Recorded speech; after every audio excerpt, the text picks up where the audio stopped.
In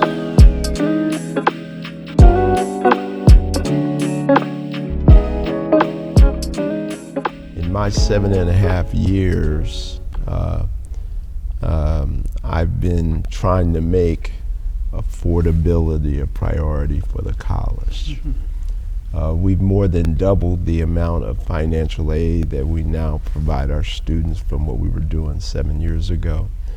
Some of you may recall what I refer to as the shot heard round the world in May of 2019. We remember. When Robert Smith gave a commencement speech. No one will remember his speech, but everyone will remember his conclusion, which was that he was going to pay off the debt for all 400 of the students who were graduating that day. What no one knew at the time he made that announcement was that essentially he was making a $40 million promise to the college. Now you think about $40 million spread across only 400 graduates. That's a lot of debt. And the majority of that debt was actually Family Plus loans. So the families had gone deeply into debt to make sure that their sons could graduate from Morehouse College.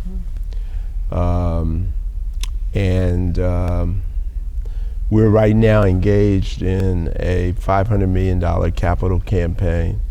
We've raised 350 of it, and 200 million of it is focused on affordability. That's great.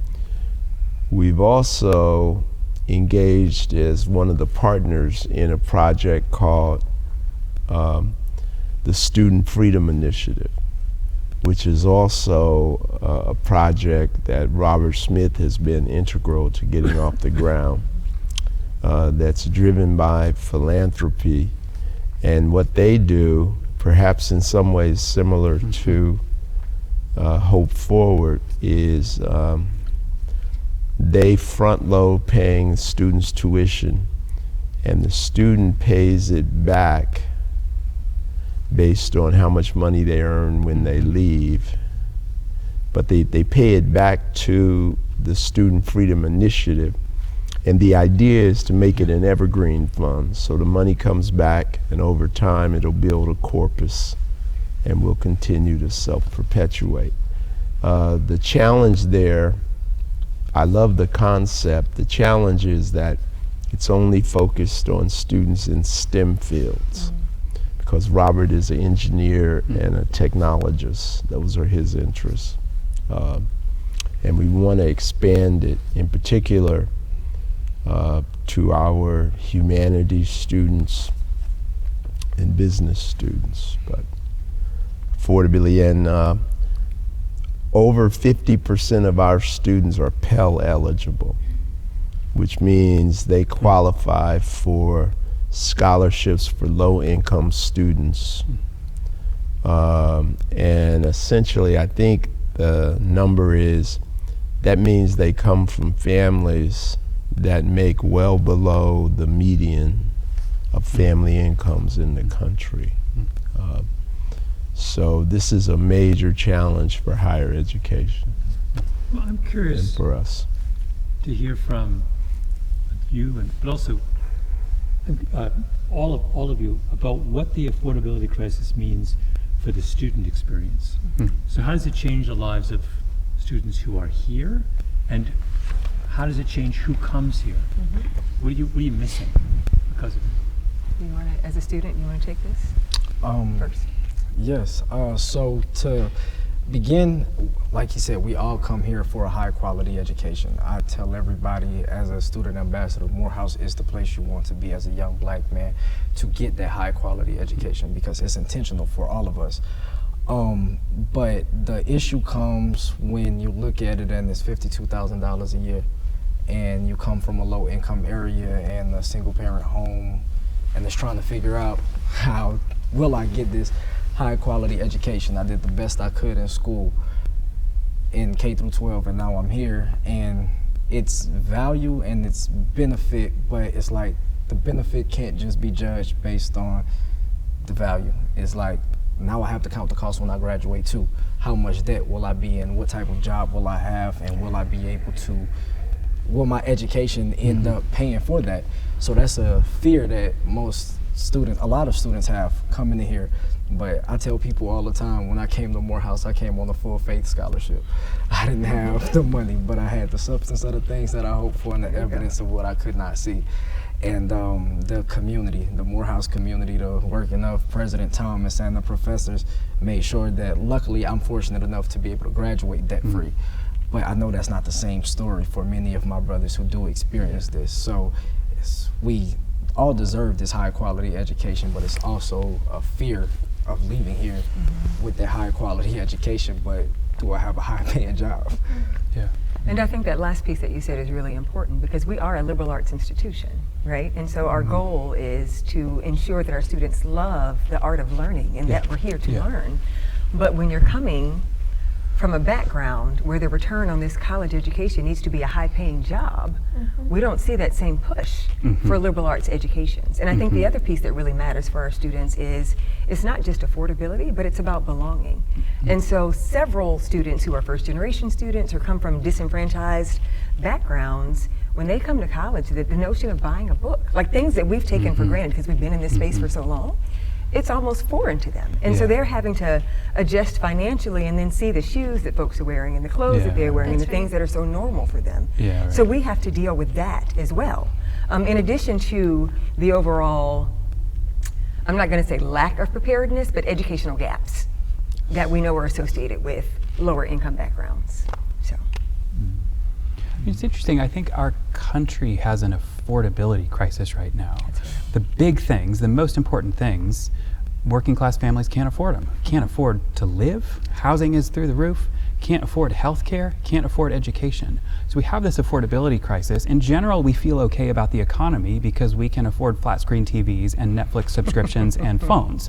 So in general, we feel like, well, the economy must be doing fine if we can afford our TVs and our Netflix, but we have an affordability crisis and we've got to pay attention to it. I think with higher education, it's more than an affordability crisis, it's really it's an opportunity crisis. The country has a problem with an opportunity gap. Higher education as a sector this is not true at Morehouse. You guys are doing an amazing job, but as a sector, higher ed is way over serving the wealthy families. And the low income and middle income families are increasingly getting left out, and that's leading to a stratification of our country. And we've got to figure that out. And in my view, the only way, there's lots of barriers to entry, but the tallest one, the biggest one by far, is the cost. It's the cost. Right. And in my view, the only price of tuition that doesn't discriminate between rich and poor is $0. And that's what we're trying to do at Hope. Then it leads to the question of, well, how in the world are you going to afford that? Because somebody has to pay for it. I think our public policy conversation is misleading because we're having this public policy conversation about free college. Well, college is never going to be free. The kind of education that we do at Morehouse and Hope is always going to be very expensive. I think the question we ought to ask is who should pay for it and when? And that's what we're trying to flip upside down, is we think students should pay for it, but they should pay for it in their earnings years through philanthropic gifts. It seems, the reason I asked the question about students was that I've been struck in talking to Matt over the years about this, is that kind of paradox that we would burden students with these broader questions about how am I going to afford what I'm doing, how deep in debt am I going to go, how do I negotiate with my family about the burden I'm placing on them, putting all of that on the shoulders of an 18-year-old, which is crazy. Right? It's like, it's, under what circumstance would we consider it to be part of the end of your teenage years, to have to navigate adult problems, like mature adult problems, like hundreds of thousands of dollars in debt. Like, how burdensome, how distracting is that mountain of debt upon you, or that you know that you're going to be facing. And then here you're making these like critical life decisions, pivotal life decisions that will impact you for the rest of your life in these 4 years, when you should be learning and deeply engaged and asking big questions, and yet instead our students are working overtime, right? They're distracted by the weight that it is. Yeah. And how do you deeply engage in an education when you're carrying that, right? So I think about that with the student experience part. Yeah. One of the questions I was talking to Matt about earlier was this question of when does he think the kind of zeitgeist will shift, or at least there'll be a recognition in the broader educational community that, not that something's wrong, because I think everyone realizes something's wrong, but that there are clear solutions we have to follow now. When do we sort of, I'm just curious to hear your sense of how imminent is, if there's a revolution around the corner, when's the revolution happening? Soon? Far away? 2050. That's a long time. Why do you say 2050? Because I'll still be alive. I'm 68, so, and I'm retiring in June from this job. But yeah, I don't think that, quite frankly, I just don't think what we're doing is sustainable for much longer. Economically. The other thing that's happening there's a broader conversation going on about the value of a college education in general, which I think is a unhealthy conversation in the community that we serve. The world's not going to change enough that to get the same opportunities, I think African Americans will continue to have a higher level of human capital. And human capital is in some ways what you can put on your resume, what people can see, right? So degrees will matter in the opportunity structure for black men well into the rest of this century. So when I see very talented black men talking about, well, I don't really need a college degree, I'm kind of like, hey, that's a nickel that's a wooden nickel you don't want to pick up, right?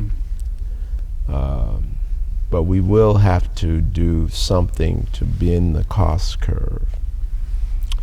And the solutions are, some of them are radical, and some people would say that they're regressive. So the one that my press secretary told me not to say in this conversation is perfect. Perfect lead up to it. Maybe we need to rethink student loans. Have student loans become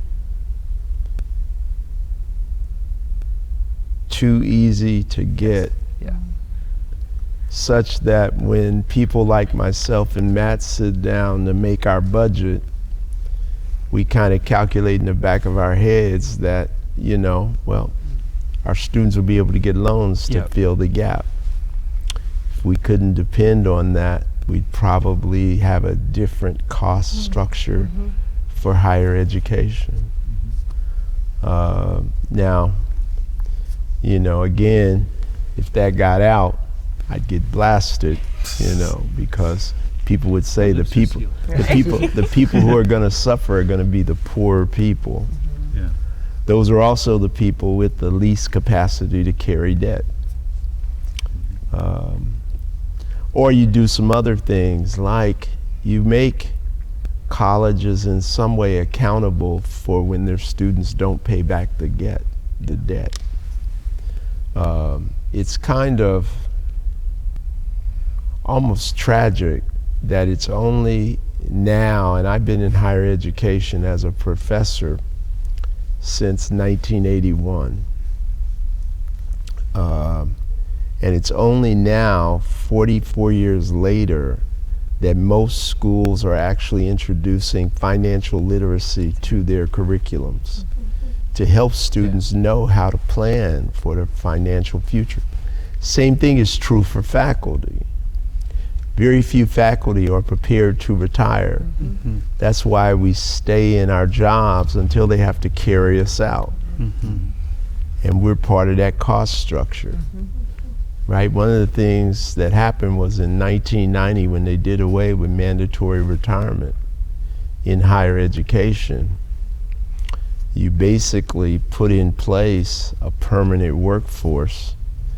And essentially, many faculty, once they get tenure, they actually think that their job is an annuity. And they don't move on and open up space for younger faculty who would cost less. Right? But we'll have to do some radical things to bend the cost curve. And I think the temperature's rising to do that. But if you walked through, if you gathered everyone in Washington, both houses, in a room, and asked and tried to figure out how many of them are with you and Dr. Thomas in thinking of this as how many would agree with you, do you think? That's a really interesting What's question. the level of awareness in government, federal government? I don't know if I have a great pulse on that. I think it's high, it would be my guess. I think the level of awareness is high. I think it's quite clear the public has completely lost confidence in our system of higher ed. Gallup measures it. It's at an all-time low.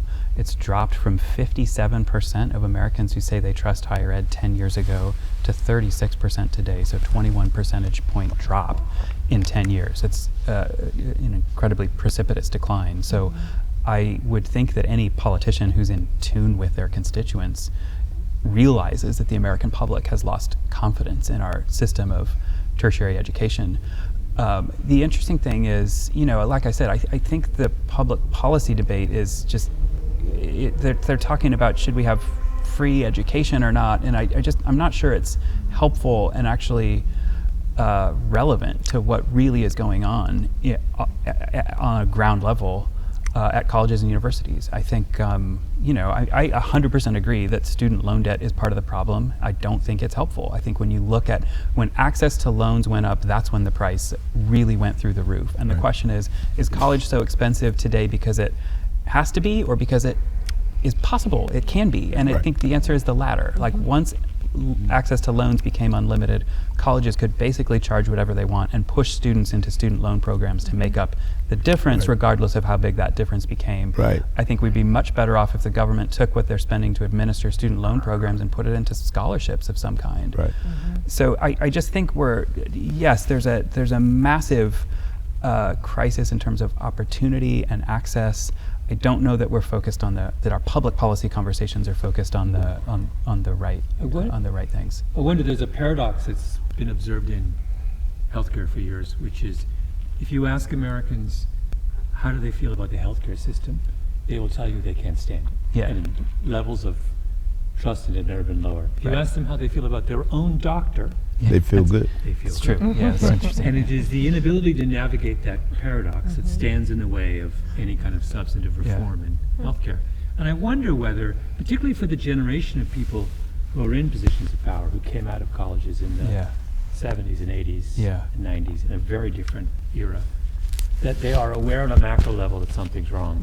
But they have nothing but fond memories of playing lacrosse at Duke. Yeah, that's right. And that stands in the way. They're like, well, what exactly? They go to their kids' homecoming and they have a fantastic time and they see these beautiful campuses and they get caught up in seeing their friends after 20 years, and you can't process. They can't hold these two contradictory ideas in their head simultaneously. This year, 2025, will be a record year by far for the number of college closures. Last year, 20 colleges closed. This year already, it's the end of March. This year, I think 43 have already closed. Right. So I think we're, to borrow your vernacular, I think we're reaching a tipping point. I'm hopeful that it will come before 2050, that it won't take another 25 years until we can really turn this into something they're closing actionable. Because why? They're closing because of finances, but the financial problem is because students aren't going to college anymore. So it turned out that it's called the immediate enrollment rate, is the percentage of high school graduates who immediately matriculate to college. And it was on the rise for decade after decade after decade. It turns out it peaked in 2009. It peaked at 70%, and it basically stayed at 70% for about 10 years. In 2018, it was still at 69%. Last year, it was 61%. So it's now dropping. Yeah. The percentage of high school students who are going to college is dropping. The question is, why are they not going to college? It's because they've lost faith in what this endeavor is doing. They don't think it's worth it. And in some ways, I have a lot of empathy for that, because if the cost has gone up and the benefit has more or less stayed the same, that by definition means the value has gone down. Yeah, and that's what we've got to solve. Yeah, I would add to Matt's point too. Part of it, if we look at the schools that are closing, they are largely smaller liberal arts colleges. Yes. Many of them in remote, hard to get to places. Bucolic, idyllic settings, right? And they've always catered to a very narrow slice of the population, and not the slice of the population that's actually growing, right? There is a browning of the youth population in this country, which is why, since I've come to Morehouse, one of the shifts that I think I've made in the way we approach recruitment is that we are in competition. More schools want guys like him and are willing to go overboard to get them than was the case even 10 years ago. Did you leave money on the table by coming here? Honestly, yes. Yeah. Yes. Yeah. But like I said, I'm so grateful that I did choose a school like Morehouse. I could have went to PWIs to do different things that were offering money for me to go there where I wouldn't have to pay a dime. And my dad, he talked to me in plain King James English when I chose Morehouse without a scholarship. He said, "Sylvan Van Gogh, have I none? Such as I have, I give to you." So deciding to come to Morehouse, it was crazy, but it was a leap of faith. But at the same time, looking for that high quality education, it was also looking for professors in the community that would take an interest in me. I grew up in schools with predominantly white teachers, predominantly white high schools. I was just a dot in the milk. I went to a college prep academy. I was the second black kid in my class. I was I was the representation of all black kids from my zip code. And that was the reality. I had a conversation with my principal at the time, expressing my frustration at a football game. I said, "There's not enough black kids in my class. Like, that's why I go to the other class." He was like, "Well, if you can do it, they can do it too." I was like, well, that's not the way I thought this conversation was going to go. But I come to a school like Morehouse, and that's not the reality anymore. I get to see excellence every day that looks like me. I get to look up to my president. We got the same tie on. He kind of cool. I noticed that. He kind of cool. And like, this is the reality that we get here. We get to experience excellence every day, from the history of the school, from knowing that Martin Luther King walked these grounds to knowing that there's another Martin Luther King coming up. And he knows he can be president. I will be the 18th president of Morehouse College. All right, on the record. I love it. You heard it here. He looks the part. I try my best. He does. The position's open now. You could. Yeah, right. We're searching right now. Put my name in the hat. You could be the All right. Maybe back to the first question you asked about how the barrier of cost impacts people. You talked about how debt plays a big role, but also the fact that some people just give up on their dream of going to college entirely.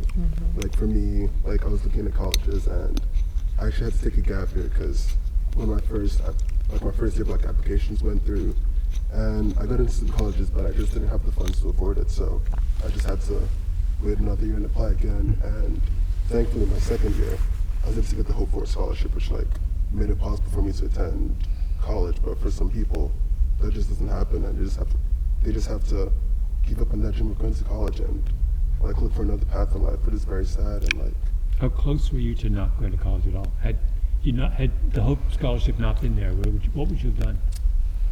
I honestly don't know. Like probably, because I had a real passion for physics, so probably like look for some way to study on my own. But it was pretty close, I would say. Yeah. I think running into issues like that, it makes people who don't have the funds wonder, like, who's college for? Yeah. Like, why can't I go to college? I know I can't afford college, but I know access to everything else that I want in life is through education. So how will I get there if I can't get this level of higher education? And I think something else is like the way we prepare educators. We can give a high quality education almost anywhere if we have high quality educators. So how can we also then strategically build bridges and making sure that that's something that's a reality for everyone? You know, I'll come back to one thing you raised, which was if you went to Washington, you had both those. One thing I've been struck by is how few advocates there are among our politicians for higher education. There's no question that for the last, depending on how you want to count, 5 years for sure, I think actually a decade, higher education has been under assault. And I don't know of one voice in Congress that has stood up for higher education. And I say that as someone who will say that our senators here in Georgia have been very supportive of Morehouse and the other schools in the Atlanta University Center. But nobody is really taking higher education on their back. You know, even as we've seen what's happened, you know, what happened last year with Penn and Harvard and Columbia. I'm on the board of Yale University, my alma mater. And they've done some analysis that shows that there's a lot of antipathy toward higher education, and it's at every end of the economic spectrum. You have rich people whose kids don't get in where they think they should get in, they're pissed. You have people in the middle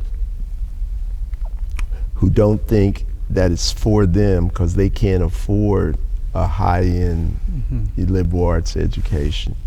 And then you have the people in the lower socioeconomic realm who think that, you know, if they get in, their kid's smart and lucky,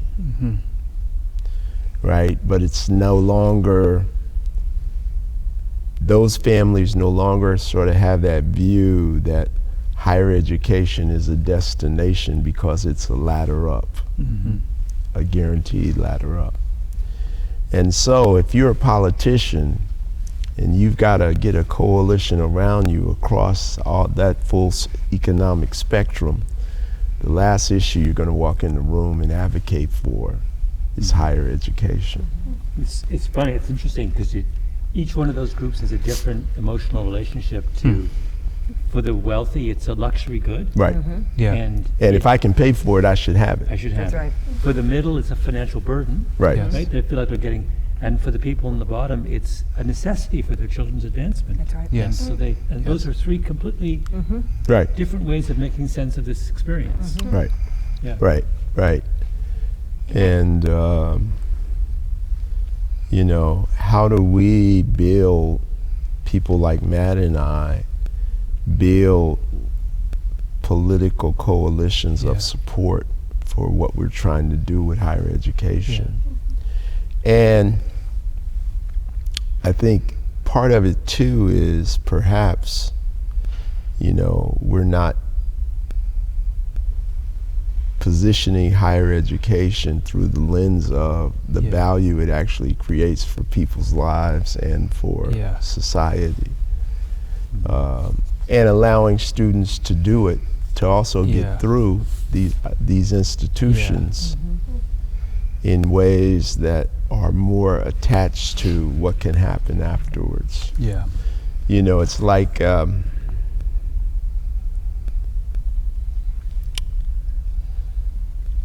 we had a board meeting when I first got here where some faculty members suggested that because I was talking about how we prepare students for opportunities after Morehouse, that I was putting us on a path to turn us into a vocational school. Faculty actually said that to my board, right? That, you know, and vocation is a bad word in an elite higher ed setting, right? It turned into a vocational school. Too much emphasis on business education, entrepreneurship, that's vocational. And you know, we come out of the tradition of the humanities and the liberal arts, and that's a sentiment that's there, and we've got to change the way we talk about it. I think I would say, reflecting a little more on your Washington question, I think it's going to take more than government to solve this problem, and I'm not even sure I really want government to solve this problem for us. I think if you look at, government is now meddling in what they think should happen or not happen in every classroom in the United States. And I actually view that as, that's a problem for free speech, that's a problem for democracy. When you're banning books. Yes. You can't read Toni Morrison in Florida. I think it's going to take the private sector stepping up. I think it's going to take philanthropists stepping up. And perhaps most importantly, I think it's going to take institutions like Morehouse and Hope stepping up, saying we're going to try something different. We're going to innovate. And we're not going to be content with the status quo. We're going to try something different. And I think it's going to take enough places like our institutions stepping up to lead. Because I also think that people in positions like yours and mine need to be more public defending higher education and what we do. I mean, it's also been, I've been impressed by the extent to which leaders of higher education institutions have been crickets during the assault on higher education. Or, you know, we're basically folding under the thumb of the pressure. You'll have your opportunity this evening, two of you, to stir up some trouble. Let's do it. Let's do it. I'm looking forward to it. Malcolm, I've been thinking about how you talked about the different perceptions of higher ed based on socioeconomic status, right? And I wonder how that then students perceive their education based on how they're paying for it. And as we think about this Hope Forward idea about giving an education away, is receiving the gift of an education changing the relationship a student has with their education? And I think the answer is yes. And I've been thinking about, I have a colleague, Erin Corey, and she is an incredible artist, and she has gifted me this painting that represents the heart of our students, and it is so meaningful to me, and it hangs in my hallway with all my other art. And the other art are things that I've bought, but things I've paid for, whether it was thrifted, low value or medium value box store, right? But when I pack up my home and maybe move to a next home and down homes, whatnot, and end up in a nursing home one day, it's the piece that was gifted to me. It's a gift. That will stick with me. And I think we're seeing that with students, and I'd be interested to hear like the student perspectives as well, how you're paying for college and how that impacts your relationship with it. But this idea of this like receiving an education as a gift, where a student says, someone has believed in me, this is so meaningful to me, this is impacting my life, and if that then creates what we hope to be these lifelong learning communities. And because it's communal, it's this reciprocity of gift and relationship, and which I think is generosity, right? And so I'm curious your lived experiences as students, how you pay Does it change how you perceive your education, what you pay, who pays, when you pay? Because I've seen it with students, right? Like we're seeing higher GPAs, we're seeing higher retention rates, where students are already giving as students, right? Over 70% of students are already giving to who are receiving this gift of an education, and we're not even asking that. They do that as students. And so to me, that's signaling there's something different going on with your relationship with the institution and also your relationship with your education. So Yeah, I'd say like it's being given like a gift, like hopefully it's become less of like a transaction where you're just expected to give something back, and it's more like a personal relationship with the college itself and the education you're receiving. So like I know personally, it just made me want to like put my whole effort into the community I was around and like invest myself into it. So like I would say yes to things I would never think of saying yes before, and like just want to put myself out there and like give back to the community in different ways that I could like see how. And I talked about this before, but in like applying for colleges, I was mainly looking at what I wanted to learn and like to get a job or something, but like being given the gift of hope for it was more like how can I use what I learned to lift up those around me and like build a future where it's like better for everyone. And I feel like that's what being given something so generous has done for me. It's like made me want to give my whole self back to the people who gave to me. That's great. I think seeing the value of the education here definitely helped me buy into the mission of Morehouse, to be a man, disciplined mind who will lead a life of leadership and service. So like you said, to go out into the community to give back so much, but also as a student, I'm a student who works every day through college. I work overnight at FedEx throwing boxes and then come to class right after, and still involve myself in everything else that I can do to give back to Morehouse in every way that I can, also the surrounding community. But I think that also goes back to talk about not just the value of what we're learning in class, but the value of the community that's here. And I think to talk about those different levels, socioeconomic levels of what happens when you come to college, you think about things different. When I go to class after work, I'm thinking about a bunch of things at the same time while trying to learn. But then I have a professor who, I just got off and I understand, come see me at office hours, or going to Dr. Welcher's J-Mester course after work, and she's like, Kyrie, I know you just got off, take a minute, and then we get into conversation.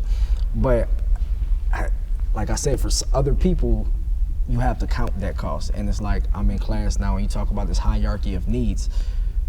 How will I learn properly if I'm thinking I might not be here next semester? Does it matter if I pass this class if I don't come back next semester? So these are the questions that a lot of people are wrestling with day to day. And like I said, I've just been blessed enough to be a part of this conversation. Thank you. That's great. I think that's a lovely way to finish up. But thanks to you all. Thank you. Great, thank you.